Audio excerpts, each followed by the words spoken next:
What's up, Melanated family? This is your boy Harrison, coming to you from melanatedfathers.com and Melanated Fathers TV on YouTube, bringing you another installment of what I like to call History Matters, where we come to you and speak about a particular person from our history, a particular incident from our history, a place from our history.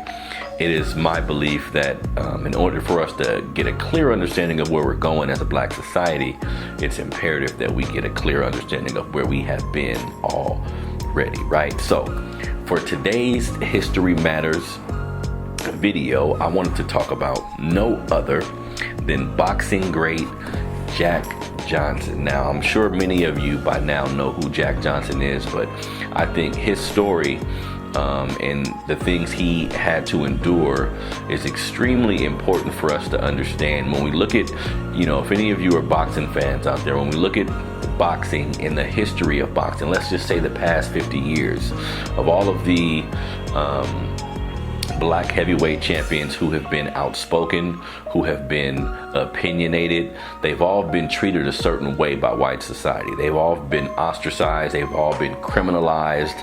A lot of things have happened to them merely because, in the ring, there's no racism that can help you. When you're in between those lines, there's really nothing no one can do for you outside of the ring. And black boxers really understood that. So they would dominate the sport. And when dominating the sport,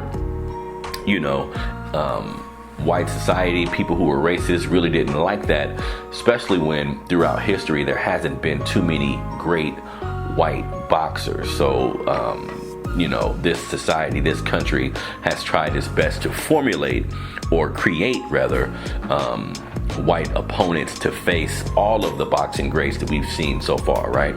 So when it comes to Jack Johnson, this is a man who was born in March 31st, 1878 in Galveston, Texas, hence his nickname, the Galveston Giant. He was the third of 9 kids. His family, his parents had a lot of children, which was commonplace at that time. His parents, who were Henry and Tina Johnson, were former slaves who worked blue-collar jobs as a janitor and a dishwasher.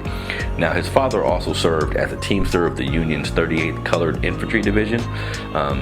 Jack Johnson was quoted as saying he was really inspired by his father. His father had the best physique that he'd seen on any man, even though his father was only like 5'5", and he suffered and he struggled with different injuries that he had to overcome from the war.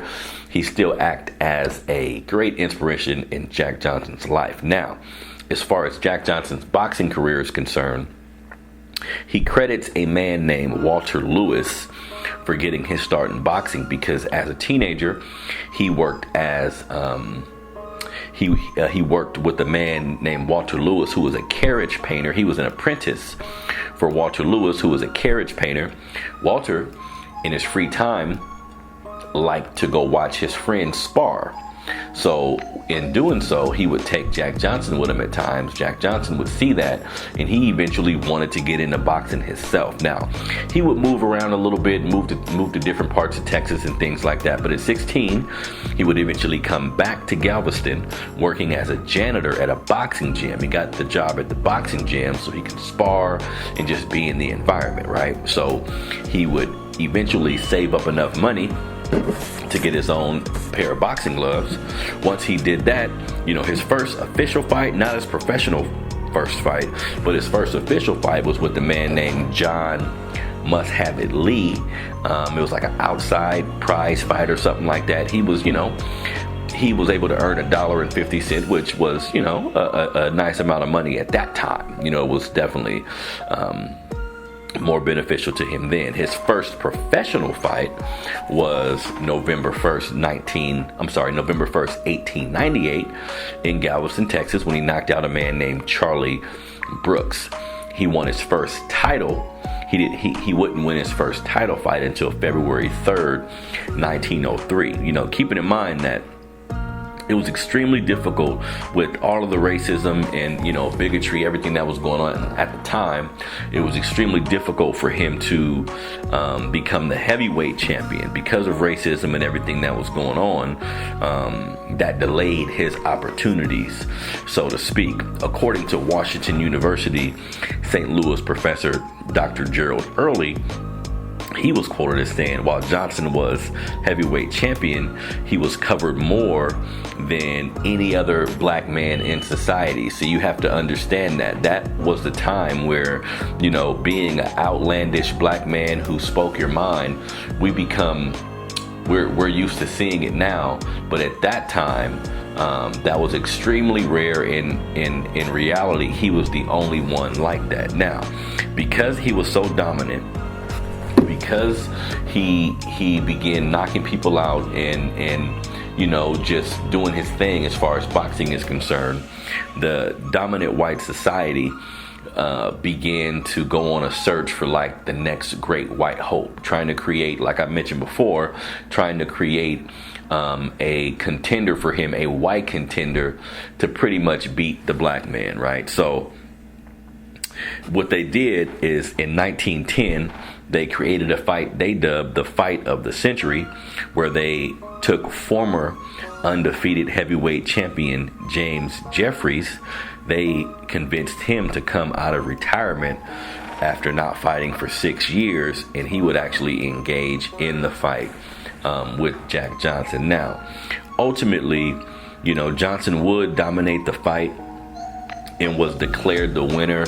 But of course, even in the ring at that time, he had to deal with certain forms of racism where they were stopping the fight. Different people ran inside of the boxing ring fighting him, different fans, you know what I'm saying? So it was a really hectic environment, but our brother eventually came out on top, winning the fight in 15 rounds. Now, Johnson's career was chronicled in a film several times, including the Ken Burns documentary Unforgivable Blackness, The Rise and Fall of Jack Johnson. And I recommend anybody out there, if you can, get that book. Kind of gives you a lot of insight on his life and his mentality when it came to a lot of the different things he had to face. Now, because he was flamboyant, because he, just like Floyd and Mike Tyson and, Ali and others, just to name a few, he flaunted his success.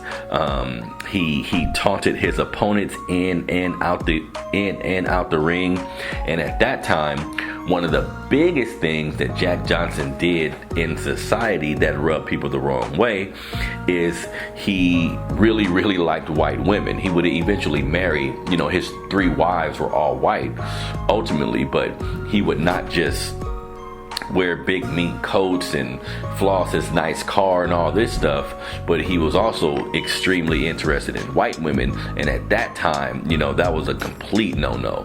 So what happened is, because of his dominance, because of his presence, because of who he was, coupled with the fact that he enjoyed the presence of a white woman, they created a law called the Mann Act, which basically means if you're a black man, you couldn't take a white woman across state lines.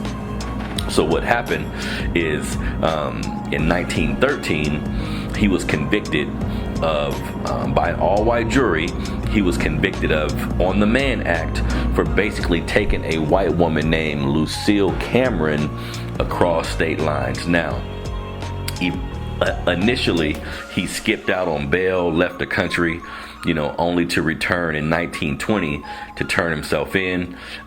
He eventually served 10 months served 10 months of his 1-year sentence after being released. But, years later, it like it always does in our case, years later it came out that he didn't do anything to that woman, and the whole thing was made up just based on who he was at the time. Now, it's another important factor that I want to bring up about Jack Johnson's dominance. When he would fight white fighters, and let's say he dominated those white fighters, just speaking of the James Jeffries fight, for an example, when those fights ended, like when the white audience didn't get the satisfaction of seeing the black man get knocked down or get his ass whooped or whatever, they would take to the streets and begin lynching black people by the dozen. So,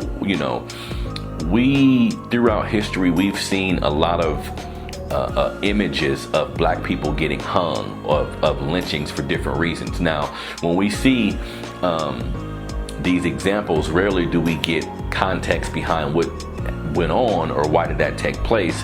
Just understand that at that time, him being so dominant, whenever he would win a big fight, a lot of times they would take to the streets and begin lynching people, begin antagonizing black folks because the white man in the ring couldn't do it to Jack Johnson. So Jack Johnson is the first of many. So again, family, if we look at Muhammad Ali, if we look at Floyd Mayweather, we look at Mike Tyson, we look at all of the boxers who've been outspoken, and we notice their treatment. We notice when the three boxers I just named, all three of them been to jail.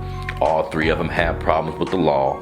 All three of them were extensively dominant inside of the ring. So it's important that we understand, family, the treatment that these brothers have and will receive is nothing more than history repeating itself. Now, as far as Jack Johnson is concerned, unfortunately, the brother would die in a car accident.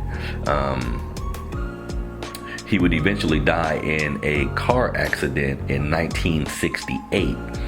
And the brother would die from that incident. Now, also, just to bring clarity to his life and his professional career, he would continue fighting until he was 60 years old. So understand that, family. That's damn near a senior citizen still fighting. It almost seems like, back in the day, the men were made out of something different, almost like they were tougher, right?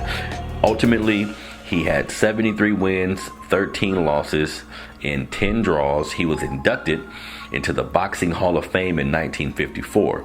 Now, efforts to grant him a presidential pardon began in 2008 with a bill that passed in the House of Representatives but not the Senate. The main reason cited in the efforts that continued through other petitions, his conviction was racially motivated, and the incident for which he was arrested took place before the Mann Act became a law. So, that is the story of our brother Jack Johnson. For more information like this, for more stories like this, you can go to melanatedfathers.com. You can go to Melanated Fathers TV on YouTube. There's a History Matters section that'll show you more videos like this one. If you go to melanatedfathers.com and click on History Matters, you'll see more articles like this one. Please go to Melanated Fathers TV on YouTube to check out what I've been doing. Follow us on Instagram at Melanated Fathers 100. I'm out.